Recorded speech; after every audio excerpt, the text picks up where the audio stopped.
I don't know why I came here. Was it because of the poetry or the pakodis? 20 minutes have passed by. I can see like a couple of people with pakodis in their hands.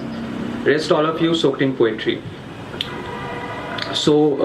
We had a banker, we had a psychologist, we had a doctor of different age range. So where do we have the share the common ground here? Are we poets? Are we writers?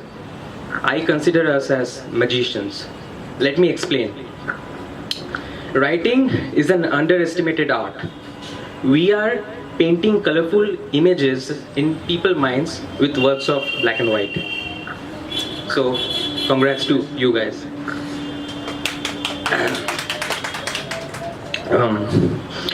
Time for my poetry. I wrote this a few months back. Hope you like it. The title is Dear Sister. United since birth, friend, guide, philosopher, she was all. Her hand was always there to pull him up whenever he took a nasty fall. They shared a secret world. Oblivious were they to every being around them. They grew older. Their love didn't fade, it stayed the same. Silence spoke volumes. They didn't need words to communicate. She was her sister, a role none can replicate. In his mind, he created a palace where he and she were the solitary living entities, a palace where he would be her soul. Days passed by. More protective, more possessive he grew. He couldn't let her out of his sight.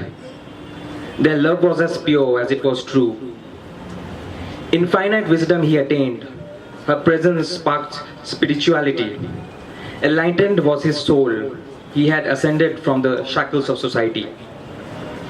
His love for her turned him blind. She radiated charisma like a queen devoid of thrones. What he saw was an elegant lady, when all she was a pile of bones. Thank you.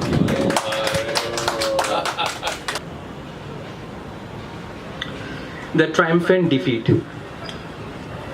She was the early morning sun that chased the night away. She was that never-ending thought that made him pass the day. She was the tossed-up coin which always came down. She was the one, the only one, who could turn his frown upside down. He thought about the day they argued. Like a wildfire, the argument escalated. He had never seen her be so rude. He raised his voice, and she slapped. He threw away her cell phone. It hit the floor. The screen cracked. They hadn't spoken since then. There wasn't a moment he thought about her. Though sunny outside, for him there was only rain. He missed her. He knew she did too. But why won't she call me, he thought. Why I'm always the one to do. He waited and waited. He couldn't sleep. She felt the same. But she kept hoping for the phone to beep. Love gets complicated the moment it begins. The trick is to remember that in a war of ego, the loser always wins. He couldn't play the game anymore. He took the phone and dialed the keys. I'm sorry, I should have called before. Your smile is your best feature, he confessed later as they cuddled. From now on, I'll always like your profile picture. Thank you.